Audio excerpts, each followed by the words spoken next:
பணம்.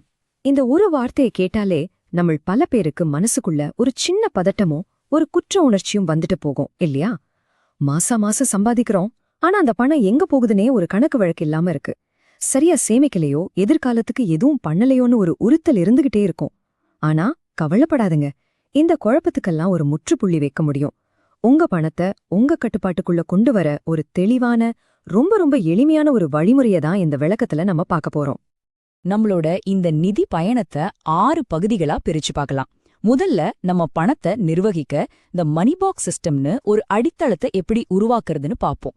அடுத்து அந்த சிஸ்டத்தை பாதுகாக்க யோர் ஃபைனான்ஷியல் சீட் பெல்ட் எப்படி போடுறதுன்னு தெரிஞ்சுக்குவோம். மூணாவதா நம்ம பணத்தை நமக்காக வேலை செய்ய வைக்கிறது எப்படின்னு பார்ப்போம். நாலாவதா மியூச்சுவல் ஃபண்ட்ஸ் மூலமா எப்படி ஸ்மார்ட்டா முதலீடு பண்றதுன்னு புரிஞ்சுக்குவோம். அஞ்சாவதா நம்ம எதிர்காலத்துக்காக திட்டமிடுறது. கடைசியா இது எல்லாத்தையும் ஒன்னா சேர்த்து நிதி சுதந்திரத்தை நோக்கிய நம்ம பாதைய எப்படி அமைக்கிறதுன்னு முழுமையா பார்க்க போறோம். சரி, வாங்க முதல் படிக்குள்ள போகலாம். தி மணி பாக்ஸ் சிஸ்டம். இதுதான் உங்க நிதி வாழ்க்கையோட அஸ்திவாரம். இது சரியா அமைச்சிட்டாலே பாதி பயணம் ஜெயிச்ச மாதிரி தான். நம்ம மாதாந்திர பணப்புழக்கத்தை, அதாவது நம்ம கேஷ் ஃப்ளோவை புரிஞ்சுக்கிட்டு அதை எப்படி சுலபமா கட்டுப்படுத்துறதுன்னு இப்ப பார்க்கலாம். நம்ம பல பேரோட மாதாந்திர புலம்பல் இதுதான். சம்பளம் பேங்க்ல கிரெடிட் ஆகுற மெசேஜ் வருது, ஆனா மாச கடைசியில் அக்கௌண்ட்டை பார்த்தா பணம் காலி, அது எங்க போச்சுன்னே தெரியல.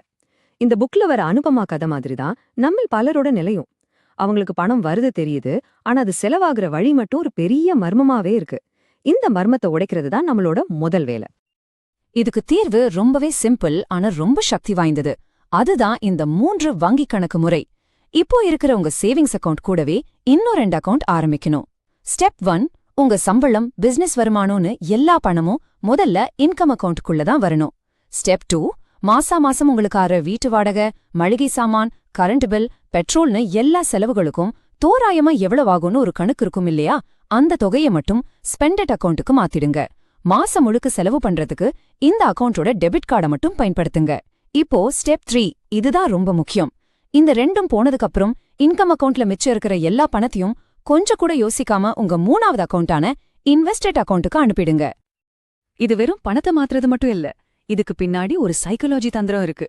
இதுக்கு பேரு மென்டல் அக்கவுண்டிங். அதாவது ஒவ்வொரு பண குவியலுக்கும் மனசளவுல ஒரு நோக்கத்தை ஒதுக்குறது. உங்க அக்கவுண்ட்டுக்கு இன்வெஸ்ட்னு பேர் வைக்கும்போது அந்த பணத்தை அமேசான் சேல்ல ஒரு பொருள் வாங்கவோ இல்ல திடீர்னு ஒரு டூர் போகவோ உங்க மனசே தயங்கும். ஏன்னா அது முதலீட்டுக்கான பணம்னு உங்க மூளை ரெஜிஸ்டர் பண்ணிடும்.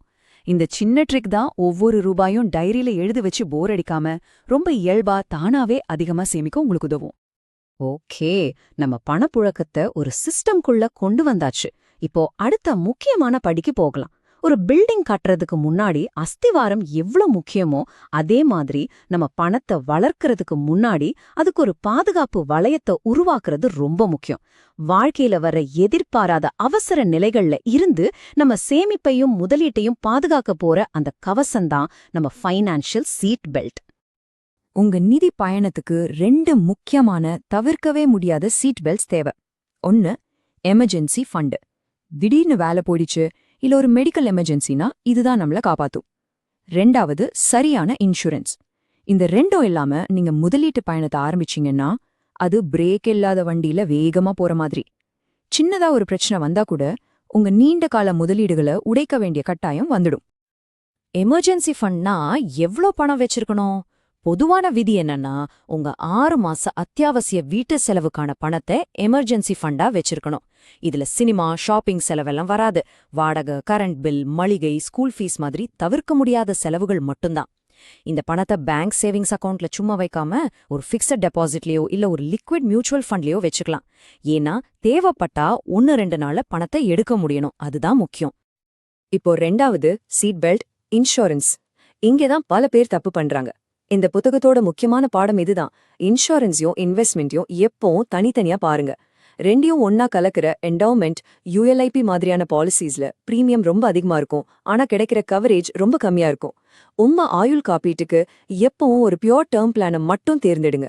அதுலதான் ரொம்ப குறைஞ்ச பிரீமியத்துல 1 கோடி ரூபாய் வரைக்கும் கூட பெரிய கவரேஜ் கிடைக்கும். ஞாபகம் வச்சுக்கோங்க, இன்சூரன்ஸ் பணத்தை வளர்க்கல, நம்ம குடும்பத்தை பாதுகாக்க. சூப்பரா போயிட்டு இருக்கு. நம்ம பணப்புழக்கத்துக்கு ஒரு சிஸ்டம் போட்டாச்சு, அத பாதுகாக்க சீட் பெல்ட்டும் மாட்டியாச்சு. இப்போதான் நம்ம பயணத்தோட ரொம்ப சுவாரஸ்யமான, உற்சாகமான பகுதிக்கு வந்திருக்கோம். சும்மா பேங்க்ல பணத்தை முடக்கி வைக்காம, நம்ம பணத்தை நமக்காக வேலை செய்ய வைக்கிறது. அதாவது சேமிப்புல இருந்து முதலீட்டுக்கு தாவறது. முதலீடுன்னு சொன்னோனே பலருக்கும் பங்குச்சந்தையோட ஏற்ற இறக்கம் தான் ஞாபகத்துக்கு வரும். சந்தை சரியா இருக்கும்போது நுழையணும்னு சிலர் சொல்வாங்க. அதுக்கு பேரு மார்க்கெட் டைமிங். ஆனா உண்மையில சந்தை எப்போ ஏறும் எப்போ இறங்கும்னு யாராலையும் சரியா கணிக்க முடியாது. அதனாலதான் சொல்வாங்க, முதலீட்டுல நீங்க ஜெயிக்கிறதுக்கு சரியான நேரத்துல முதலீடு பண்றதை விட நீண்ட காலத்துக்கு முதலீட்டுல இருக்கிறதா ரொம்ப முக்கியம். பொறுமைதான் இங்க மேஜிக் வார்த்தை. ஏன் நீண்ட காலம் முக்கியம்னு சொல்றோம்? இந்த ஸ்லைட்ல இருக்கிற டேட்டா எவ்வளவு சக்தி வாய்ந்ததுன்னு நீங்களே பாருங்க. 1980ல 1 லட்சம் ரூபாய 3 இடத்துல முதலீடு செஞ்சிருந்தா என்ன ஆகிருக்கும்னு பாப்போம். அதே 1 லட்சம் பிக்ஸட் டெபாசிட்ல கிட்டத்தட்ட 19 லட்சம் ரூபாயா வளர்ந்திருக்கு. பரவாயில்ல. தங்கத்துல முதலீடு செஞ்சிருந்தா 16 லட்சம் ஆகியிருக்கு. ஆனா அதே 1 லட்சத்தை சென்செக்ஸ்ல, அதாவது இந்திய பங்குச்சந்தையில முதலீடு செஞ்சிருந்தா அதோட மதிப்பு என்ன தெரியுமா? கிட்டத்தட்ட 2 கோடியே 30 லட்சம் ரூபாய். இதுதான் கூட்டு வட்டியோட சக்தி. பணவீக்கத்தை தாண்டி உண்மையான செல்வத்தை உருவாக்க ஈக்விட்டி எவ்வளவு முக்கியம்னு இந்த ஒரு டேட்டா நமக்கு தெளிவா புரிய வைக்குது. ஈக்விட்டியில முதலீடு செய்யணும்னு முடிவு பண்ணியாச்சு. ஆனா நம்ம மொத்த முதலீடுல எவ்வளவு சதவீதம் ஈக்விட்டியில போடணும்னு ஒரு குழப்பம் வரும். இதுக்கு ஒரு எளிய விதி இருக்கு. 100ல இருந்து உங்க வயசை கழிச்சிடுங்க. வர்ற நம்பர் தான் நீங்க ஈக்விட்டியில முதலீடு செய்ய வேண்டிய சதவீதம். உதாரணத்துக்கு, உங்களுக்கு 30 வயசுனா உங்க முதலீடுல 70% ஈக்விட்டியில இருக்கலாம். 40 வயசுனா 60%. இதுக்கு பின்னாடி இருக்கிற லாஜிக் சிம்பிள் தான். சின்ன வயசுல நமக்கு ரிஸ்க் எடுக்கிற திறனும், ஒருவேளை நஷ்டம் வந்தா அதிலிருந்து மீண்டு வர கால அவகாசமும் அதிகமா இருக்கும். அதனால அதிக வளர்ச்சிக்கான ஈக்விட்டியில நம்ம முதலீடு இருக்கலாம். சரி, ஈக்விட்டியில முதலீடு செய்யணும்னு முடிவு பண்ணியாச்சு. ஆனா எப்படி? எந்த கம்பெனி பங்குகளை வாங்குறது? எப்போ வாங்குறது? எப்போ விக்கிறது? இதுக்கெல்லாம் நமக்கு நேரமோ நிபுணத்துவமோ தேவை. நம்மில் பல பேருக்கு இது சாத்தியமில்ல. இங்கதான் மியூச்சுவல் ஃபண்டுகள் ஒரு சூப்பரான கருவியா நமக்கு உதவுது. பங்குச்சந்தையோட வளர்ச்சியில நாமளும் பங்கெடுக்க மியூச்சுவல் ஃபண்டுகள் ஒரு எளிமையான, ஸ்மார்ட்டான வழியை நமக்கு காட்டுது. இந்த புத்தகத்துல இத விளக்க ஒரு அருமையான உவமை இருக்கு. நேரடியா பங்குகள்ல முதலீடு பண்றது ஒரு நீண்ட பயணத்துக்கு நீங்களே கார் ஓட்டிட்டு போற மாதிரி. அதுக்கு ரூட் தெரியணும், டிராஃபிக்க கவனிக்கணும், வண்டியில பெட்ரோல் இருக்கா, இன்ஜின் சரியா இருக்கான்னு எல்லாம் பாத்துக்கணும். இதுக்கு நேரமும் திறமையும் தொடர்ச்சியான ஆராய்ச்சியும் தேவை. ஆனா மியூச்சுவல் ஃபண்டுகள் ஒரு ரயில் அல்லது விமான பயணம் மாதிரி.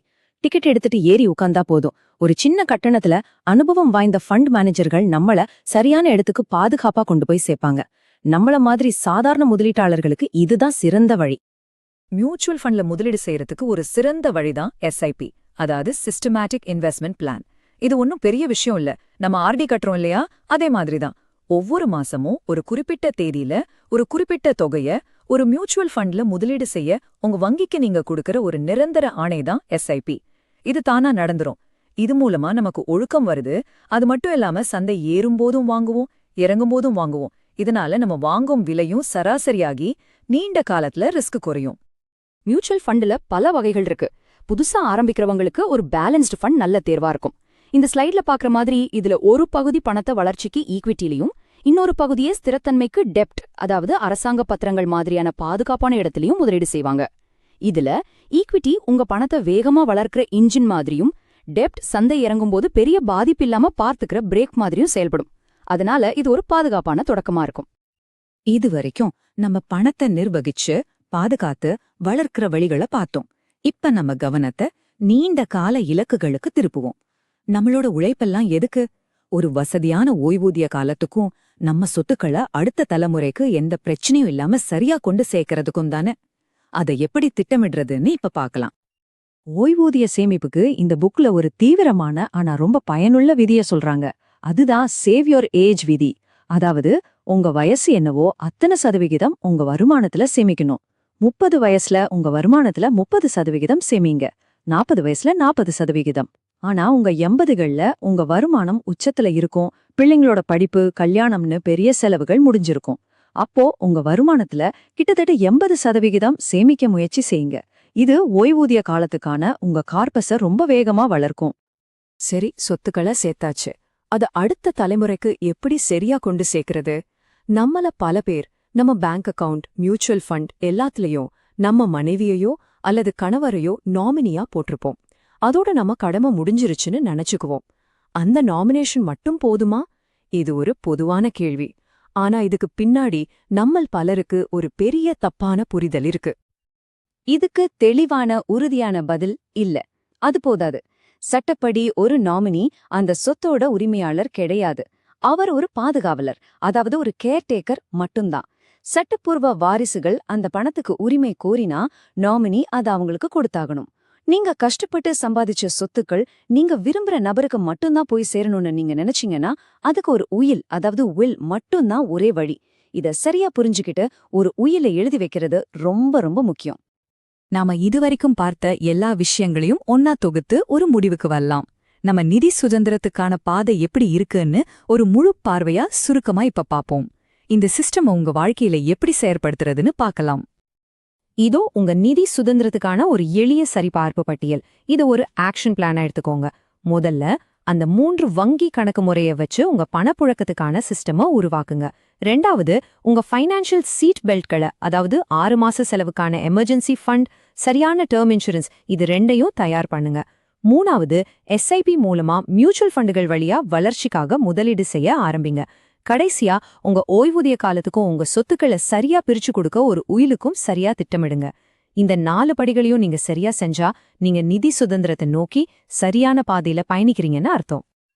கடைசியா ஒண்ணே ஒண்ணு, உங்க நிதி எதிர்காலம்ங்கிறது நீங்க ஜெயிக்கிற ஒரு லாட்டரி இல்ல. அது நீங்க ஒவ்வொரு செங்கலா வச்சு பொறுமையா கட்டுற ஒரு சிஸ்டம். அந்த சிஸ்டம்துக்கான முதல் செங்கலை நீங்க இன்னைக்கு எதை வைக்க போறீங்க? 3 அக்கவுண்ட் சிஸ்டம் தான் ஆரம்பிக்க போறீங்களா, இல்ல எமர்ஜென்சி ஃபண்டுக்கு பணம் ஒதுக்க போறீங்களா? யோசிங்க. நாம பார்த்த இந்த முழு விளக்கமும் மோனிகா ஹாலண்ட் எழுதின லெட்ஸ் டாக் மணி என்ற புக்கை அடிப்படையாக கொண்டது. இந்த அருமையான புக்கை வாங்குவதற்கான இணைப்பு இந்த வீடியோவோட விளக்கத்துல கொடுக்கப்பட்டிருக்கு.